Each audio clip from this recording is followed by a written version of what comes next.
बिस्मिल्लाहिर्रहमानिर्रहीम। हमारी इस वीडियो का टॉपिक है कि पेट के फूलने की वजूहात, इनकी अलामात और कुछ तरीक़ा इलाज क्या है।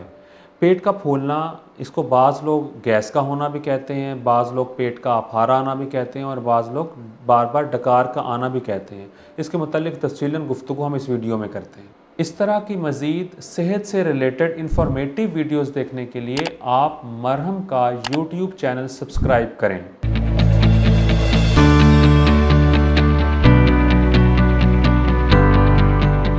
बिस्मिल्लाहिर्रहमानिर्रहीम। अस्सलाम वालेकुम वरहमतुल्लाहि वबरकातुहू। मेरा नाम डॉक्टर मोहम्मद आसिफ गुल है और मैं प्रोफेसर ऑफ गैस्ट्रोंटोलॉजी हूँ। Services institute of medical sciences में हेड ऑफ़ डिपार्टमेंट हूँ। आज इस वीडियो में जिसका टॉपिक ये है कि पेट में अफारा आना, पेट में गैस का होना या बार बार डकारों का आना, इसकी अलामात, इसकी वजूहात और इसका तरीका इलाज क्या है, हम तफसीलन डिस्कस करेंगे। पेट का फूलना या अफारा आना, इसको जनरली लोग बदहज़मी के तौर पर भी जानते हैं। बदहज़मी क्या होती है? यानी एक मरीज़ को या किसी भी इंसान को ये महसूस होना कि खाना खाने के बाद खाना उसके पेट के ऊपर वाले हिस्से में रुक गया है, कहीं ऊपर वाला पेट का हिस्सा उसका फूल गया है या उसको बार बार डकार आ रहे हैं या सांस की नाली में या मैदे वाली जगह पे जलन हो रही है। तो जनरली इस तरह के बहुत सारे लोग हमारे पास आते हैं जो बदहज़मी को मुख्तलिफ़ तरीक़ों से डिफ़ाइन करते हैं। इसका क्या मतलब है? इसका मतलब ये है कि बदहज़मी की कोई तारीफ़ मुकम्मल तौर पर नहीं है, बल्कि ये person to person, patient to patient vary करती है।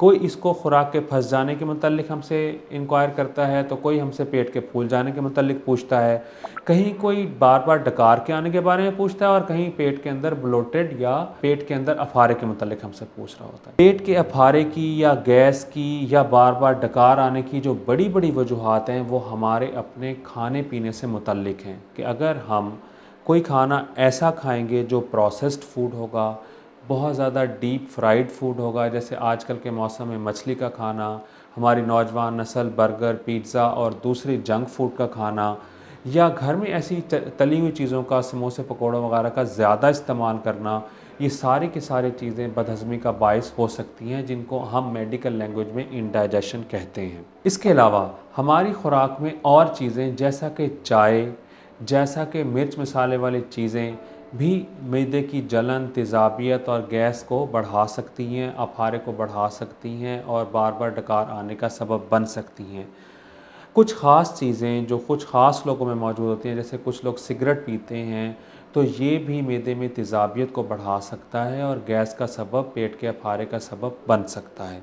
इसी तरह से अल्कोहल भी हमारे पेट के अंदर तेज़ाबियत की प्रोडक्शन को बढ़ा सकती है, हमारे मैदे को इंजर कर सकती है, जिससे हमारे पेट में गैस बन सकती है।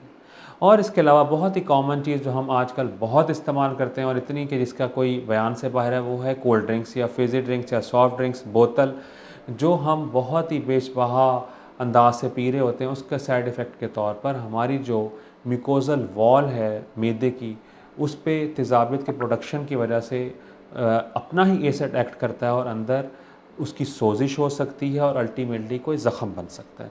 तो अगर हम चाहें कि हमें मैदे का फूलना, मैदे की गैस, बार बार डकार का आना और पेट के ऊपर वाले हिस्से में खाने के फंस जाना, इनसे निजात मिल सके, तो हमें अपनी खाने की ग़िज़ा को मुतवाज़िन रखना होगा, सब्ज़ियों और फलों का इस्तेमाल ज़्यादा करना होगा, मसाले वाली चीज़ों का और तली हुई चीज़ों का इस्तेमाल बहुत कम करना होगा और हमें वर्जिश को अपनाना होगा और हेल्दी लाइफस्टाइल को लेते हुए हम इन चीज़ों को किसी भी दवाई के बगैर इससे बच सकते हैं।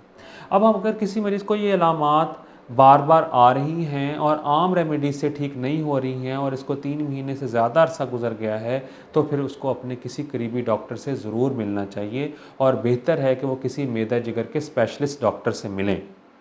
कुछ दवाइयाँ, जैसा कि दर्दों की दवाइयाँ, जिसको हम अपनी ज़बान में non steroidal anti inflammatory drugs कहते हैं, वो भी मैदे की सोजिश कर सकती हैं और गैस का सबब बन सकती। तो तरीका इलाज बहुत सिंपल है कि सबसे पहले तो ये है कि हम जो है ना, जो भी हम खुराक लें वो मुतवाज़िन लें और हम खुराक को अच्छी तरह चबा कर खाएँ। कि हम दांतों से जो अच्छी च्यूड फूड है उसका हज़म होना ज़्यादा आसान होता है, और हम अगर अच्छी चबी हुई खुराक खाएंगे तो ज़्यादा उससे हमें इन अलामात से हमें जल्दी छुटकारा मिल जाएगा। लेकिन अगर ऐसा नहीं होता तो मैदे की मुख्तलिफ़ दवाइयाँ हैं जो डॉक्टर आपको प्रिस्क्राइब करेंगे, लेकिन मेन स्टे ऑफ ट्रीटमेंट फिर भी परहेज़, अच्छा लाइफस्टाइल, मुतवाज़न ग़िज़ा और वर्जिश ही रहेगी। बताई गई वीडियो के मतलब अगर आपकी कोई भी क्वेरी है, कोई क्वेश्चन है, तो आप उसको कमेंट बॉक्स में लिख सकते हैं, तो हम उसको आपको आंसर करेंगे ताकि आपकी वो क्वेरी रिज़ॉल्व हो जाए। इसके अलावा ऑनलाइन कंसल्टेशन के लिए या इन क्लिनिक कंसल्टेशन के लिए आप marham.pk की ऐप डाउनलोड कर सकते हैं, उसके थ्रू भी मेरी अपॉइंटमेंट बुक कर सकते हैं, या marham.pk के थ्रू डायरेक्ट भी फ़ोन के ज़रिए भी अपॉइंटमेंट ले सकते हैं।